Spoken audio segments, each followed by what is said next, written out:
Well, welcome. Hey. Right, so it's great to have people on the set. Right, so thank you for joining. Hi. And Stéphanie is here also. Hi, Stéphanie. Hi, everyone. It's great to have you on the show. That's great. So welcome to all three of you. So what are we going to talk about? No, I'm kidding. Right. I don't know. So Vincent, Huguet, you are the co-founder and CEO of Malt, the platform for freelancers to find their next job opportunities. And it's great, of course, to have you here on stage too, where the best are. Right. And Gonzague, you're the co-founder of CleverConnect, which offers innovative AI-powered talent acquisition solutions. Yeah, great. That's a great explanation of what we do. All right. It's not your first time here, right? No, third time, I think. Oh my God, yeah, that's super. And Stéphanie, so you are the VP of Global Talent Management at BlaBlaCar, which became the first French unicorn in 2015. Thanks for joining us remotely. You're welcome. It's a pleasure. Well, a quick reminder to all, you can submit your questions for our guests here on the VivaTech digital platform. We'll try to answer to as many as we can, depending on the time, of course. So let's kick off. Dive in. Ready? Happy to be here? Yeah, let's go. Let's go. So there's a saying that entrepreneurship is not for everyone. Vincent, would you say the same thing about freelancing? And could you please tell the audience today what skills are needed to become a successful freelancer and what Malt can do to help? Yeah, well, freelancers are all entrepreneurs, no? So is it for everyone? I don't think so, honestly. Probably there will be a more hybrid work where more people will become freelancers. But yes, they are entrepreneurs, so they have to take care of finding customers, they have to take care of invoicing them, recovering payments, things like that. So what we do and how we can help on that, and I think why more and more people are choosing to become freelancers, is that yes, through a marketplace you can find more easily clients, you can be paid securely. So yes, we help, I think, this market to expand. Oh, that's great. So you co-founded Malt in 2013. Have you observed some kind of transformation of the freelancing universe since then, especially in the past year with the pandemic and everything? Yeah, it has grown a lot, particularly, Europe and France. I think when we started, there was about 600,000 freelancers in France, for instance, and now they're about 1 million. So it's very high growth, almost 11% a year. So I think that, yes, more and more people are experiencing freelancer. Maybe first, they create a profile with us on Malt, they do some kind of projects, and then they feel, okay, I could do that full time. And also the fact that we have put in a more transparent way, who are the freelancers, what are their skills, how much they're charging, give the ideas to a lot of other ones to start as a freelancer. Right. So, and Gonzague, could you please tell us more about CleverConnect and how AI facilitates the recruitment process? Well, do you know that today, both in Europe and in the US, one recruitment out of 3 is considered to be a mistake? Wow. And that costs at least 20K per mistake to the company and probably billions of dollars overall. So that's the reason why I create CleverConnect, with the ambition to provide cutting-edge softwares to help companies improve their talent acquisition processes. So we help companies attract visitors, turn those visitors into qualified candidates, and then help companies assess candidates both on hard and soft skills. Okay, and we definitely use AI to do it. What I think is that AI can bring 3 main things into the recruitment process. First, automation, and with automation comes speed. And we all want both recruiters and candidates to accelerate the recruitment process. I think it's something like 43 days to hire an executive person in France. That's just too much. Okay. I also think that AI can bring personalization into the recruitment process. We can deliver candidates with personalized content, personalized experience. So I think it's great. And probably the last, but not the least, we could add more fairness. Okay, I do believe in the power of algorithm to help recruiters be more ethical, hire diverse people with diverse backgrounds. So, well, that's probably the three main things that AI can bring to the recruitment process. That's interesting. So what the talent acquisition market will look like in the future? What do you think? Well, first on the short term, I mean in the coming 18 months, I believe that we are facing like a very important, I would say, a tsunami on job turnover. Okay. Well, people are just very tired because of the COVID crisis, and they have will for change. So I do believe that companies listening to us today should be prepared to that. Okay, we are facing big moves on the market, so we should be prepared to that and try to tell to our top talents that, well, they are important. If we want to promote them, it's now, and we should definitely highlight them their perspective in the company.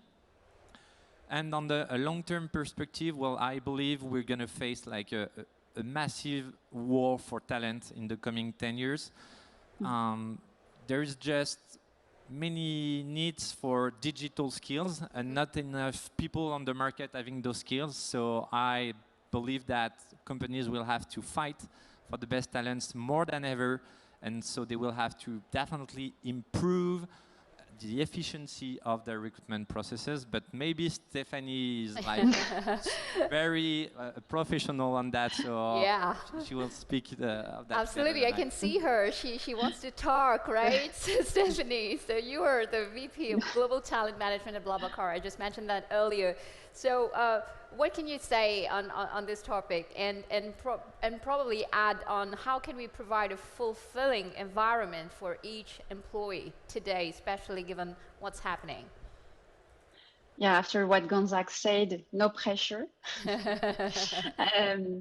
This is obviously a very central and strategic question. I mean, we would probably require a full session to go through that, but I would say that maybe the first very important thing that has been mentioned in the previous session as well is making sure that you are very clear on the purpose and the mission of your company, and making sure that people know on a daily basis how they are going to contribute to that mission. I think that's a very important thing that will definitely fulfill the employee experience.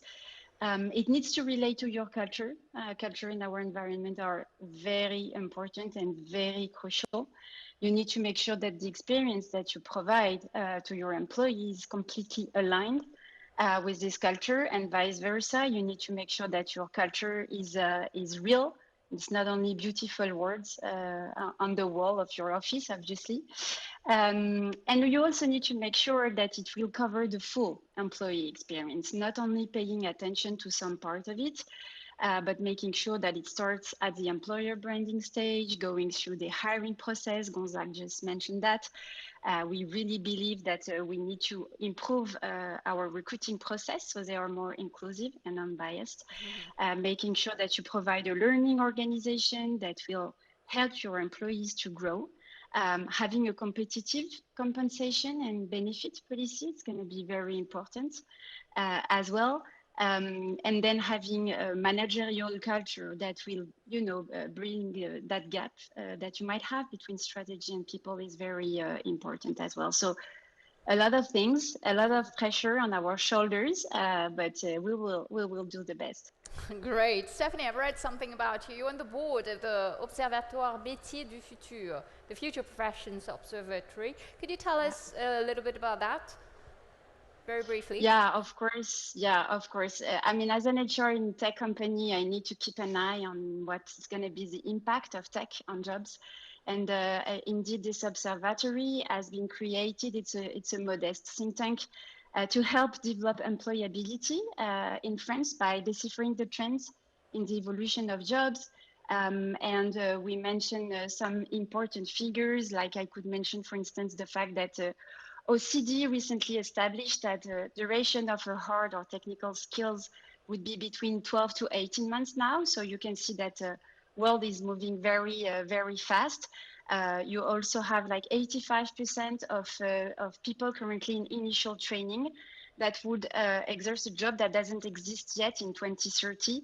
So all of this just reinforced the need that we need to develop our skills. And as an HR, being part of that kind of observatory helps me to better understand the evolution of the world and trying to anticipate that for our company and our employees. Well, that's exciting.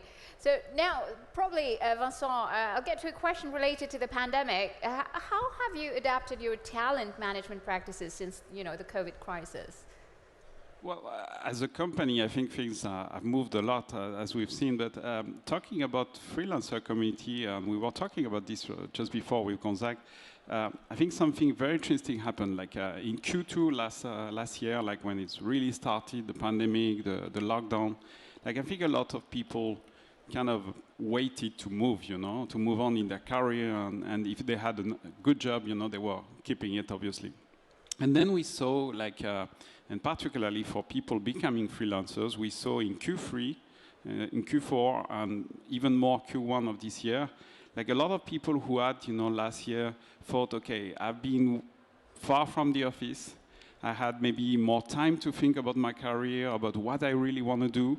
And we saw a lot of them, in our case, you know, moving to freelancing, you know, and saying, okay, well, maybe that's, you know, a new kind of work I can do, you know, I can work in a different way. Freelancing doesn't mean all the time, you know, being remote. It means also like meeting your customers, meeting the teams you're going to work with, but it means probably a hybrid work where freelancers were already working like that pre-pandemic. Yeah. And so a lot of them, you know, a lot of employees thought, okay, do I want to come back to the office? Like, is the problem the office, or is the problem the company or the project, or the team? The real question, actually. Exactly. And so I guess a lot of them decided, okay, I don't want maybe to do the same thing. I want to focus on an expertise. I want to be free to choose the project, to choose the customers I'm going to work with. And then we saw like record numbers in January, February, March, record numbers of freelancers joining our marketplace. Great. And Gonzague, a word? Well, what we first did is use our tool during this period to keep on hiring the best talents, because you know the companies who were not equipped by like digital tools for their recruitment process were just like in big trouble during this period. Some of them even discovered those tools, right? Exactly, and well, obviously the COVID crisis slowed us down at the beginning because most of recruitment process were stopped, but now we see that companies definitely want to digitize their recruitment processes, and I see that Stéphanie is like saying yes, and I think at the moment where we're speaking now, there is more offer available on the market than the highest peak that we had in the previous 10 years. Mm-hmm. So, well, you just need to imagine how crazy the market is right now. And, well, we want to, of course, take advantage of that as a provider on HR tech. And what about BlaBlaCar, Stéphanie? We focused a lot on what remote meant for people, like especially in terms of management. Like we really focused on our managers, so they are equipped to keep the link with their team members, making sure that everyone was going well. I mean, taking care of oneself was a challenge during that period. Making sure that they would manage the performance as usual, that they would keep having their team member growing, that we will keep the culture live, that we will bring transparency on our results. So basically just moving everything that was managed non-remotely to a remote basis while making sure that it will still be efficient. So we provided a lot of trainings, guides, sharing sessions, so people could really stay tuned and connected to BlaBlaCar as usual, apart from people obviously who were very much impacted in terms of activity and who had to go on partial activity. Right. It's just related to what you just said. You mentioned training. Stéphanie, would you say what will be the most important soft skills actually for professional success in the coming years? Yeah, I have a very personal view on that. I definitely think that learning to learn is going to be very key soft skills. You have a lot of studies that make a list of the importance of soft skills and what are the ones that will be required in the coming years. Future of Work by the World Economic Forum would be a reference, for instance. But learning to learn in the environment we just described in terms of job evolution and the fact that skills are going to evolve a lot is going to be, I think, very important to be more agile in that future.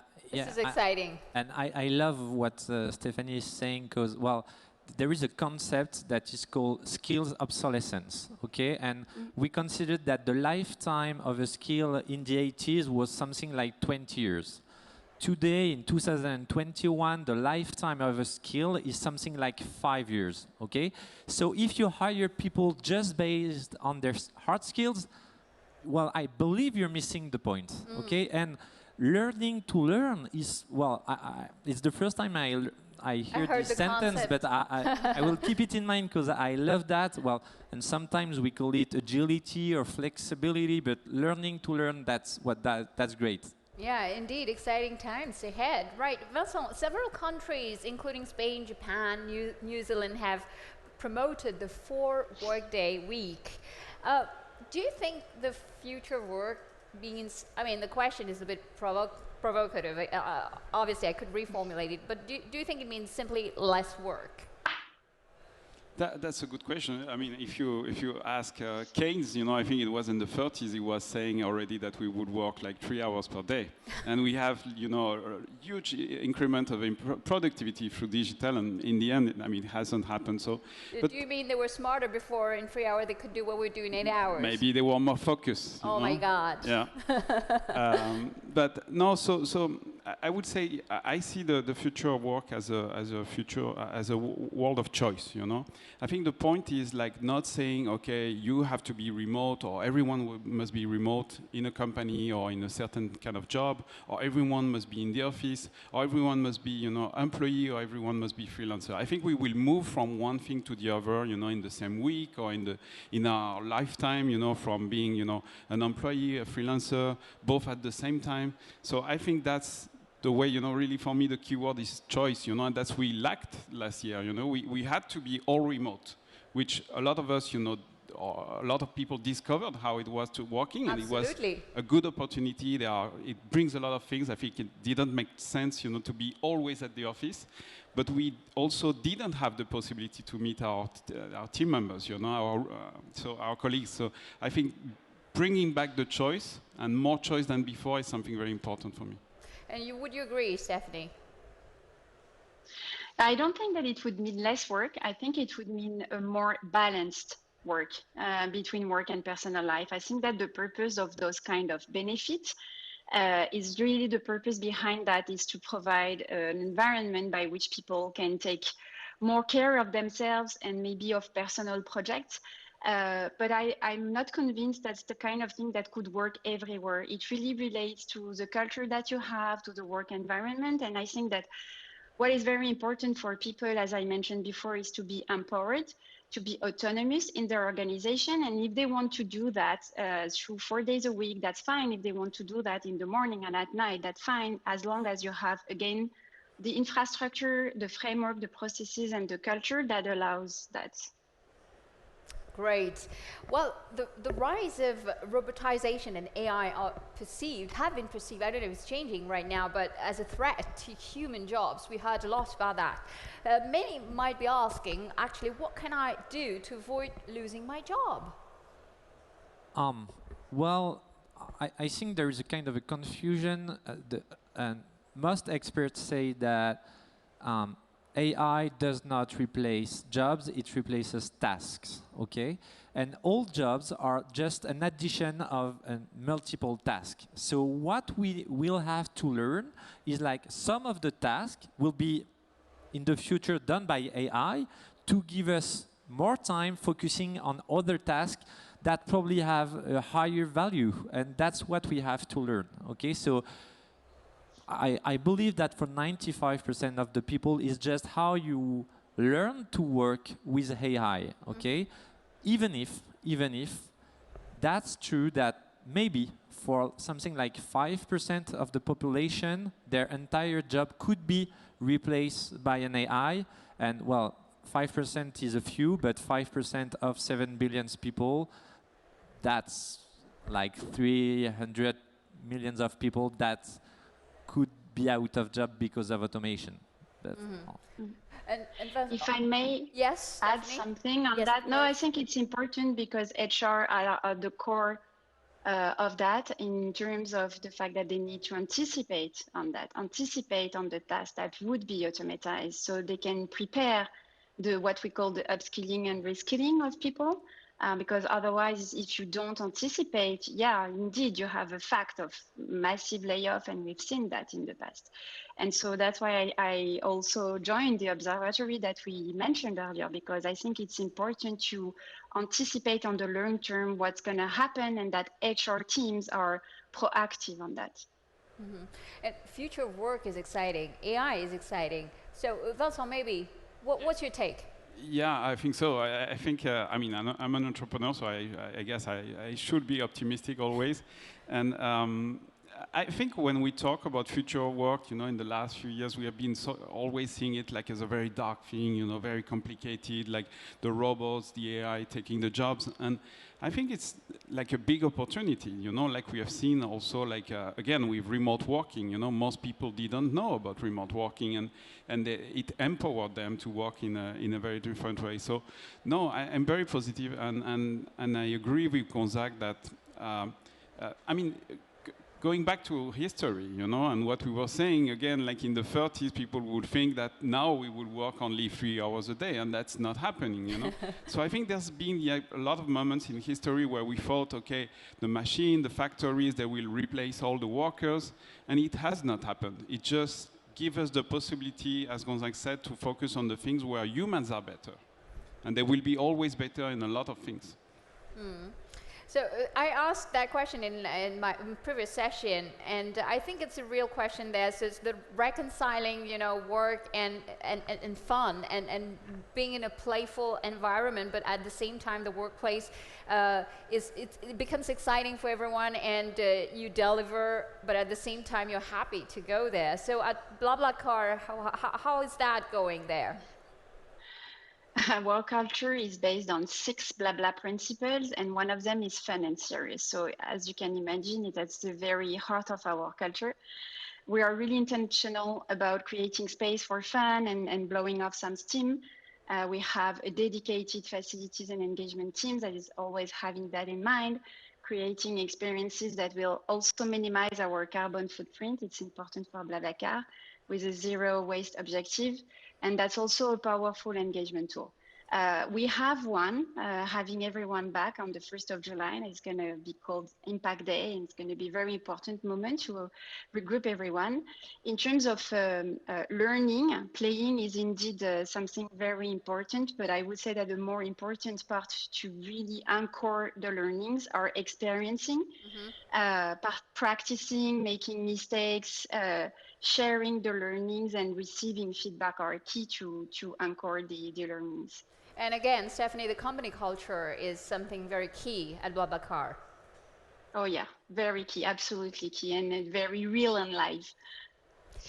Gonzague. Well, yeah, and I would like to add, because Stéphanie mentioned the impact, and I believe that probably the key for employee retention in the future is not that much about having fun, but adding meaning. I believe we all now want to understand the sense, the meaning of what we do in our company, and well, at BlaBlaCar, it's not about cars. It's, well, do you think that today is stupid to have like 1 people in a 5-seat car? And well, I do. So I really want that. We all want to give sense to what we do, give meaning, and that's how I think we will succeed in talent retention. Yeah, I agree. And back a few years ago, we were talking a lot. I don't know if you remember about chief happiness officer. Absolutely. I'm not sure if really like the role of the company is making people happy. And I think like people like would like tomorrow, you know, to come to the office, to join a company, to join a project, to embrace a mission. I mean, not at all because there are PlayStation or nice food there.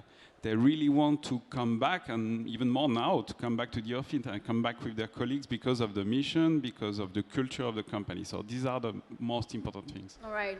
I think that's great. But for our audience and the people here, by the way, we have a live audience for those because people behind their screens don't know, but we have people here. So it's good to have like people in real life for once.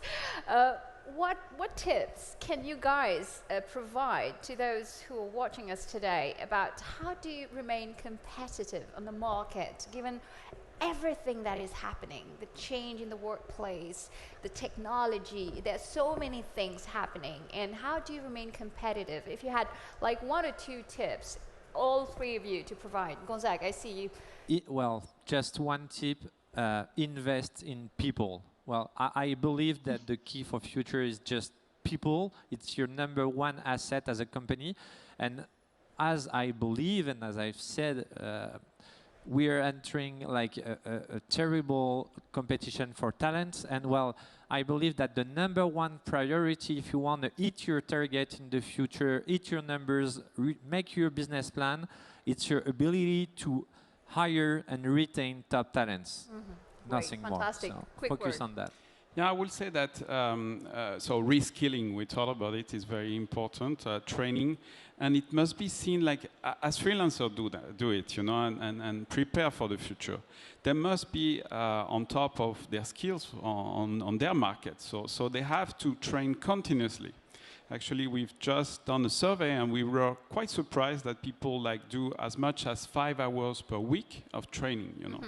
Like they self-train most of the time, or they do a lot of peer training. By the way, we launched last year, because of the lockdown, we launched Malt Academies. Like we trained more than 20,000 people, like from peer training, freelancers to freelancers. And I think this is very important thing to not see training as something top-down, where you as an employee expect that only for your company, but you do it by yourself and you provocate this thing on your everyday life at work. All right. And Stéphanie, quick word. We have less than 2 minutes left. I would like to take some questions too. Very quick word on that. I would mention again the culture because it's really covering everything in your company, acting as a foundation to everything, and really a key tool to secure your talent. Right. So, ladies and gentlemen, it's question time. Thank you for your questions. I'll get back to you.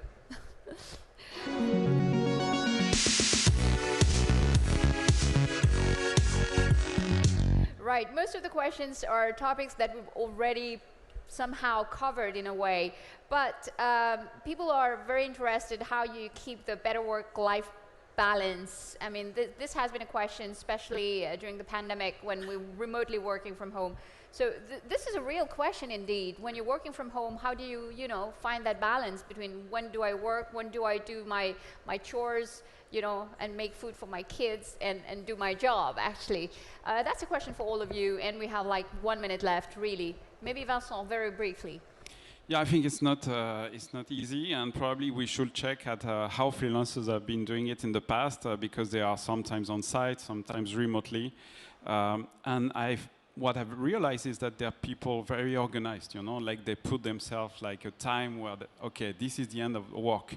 And I think if we not doing this, you know, we are always notified and always catching up with work, and that's not productive for you as a person, but even for the company. Gonzague, very briefly. Well, sorry, I forgot my microphone. Well, one tip, we should prohibit meeting between noon and 2 p.m. and after 6 p.m. to, well, just as a basic rule, to give everyone the opportunity to have, obviously, a life outside work. Oh, that's a good tip. Stéphanie, final word goes to you. I would say rely on your managers so they can really check on their employee, making sure that they feel safe and that they are in a good balance. It's very important. They keep this connection to them. Brilliant. Thank you, Stéphanie, Vincent, and Gonzague. It was great to have this conversation with you all. I've learned lots of things. Thank you for that too. Time to move on. So the pandemic, we spoke about it, you know, it has changed the way so many of us work, collaborate every day. So our next panel will be rethinking the post-pandemic employee experience. We'll welcome them in a couple of minutes for shared perspectives.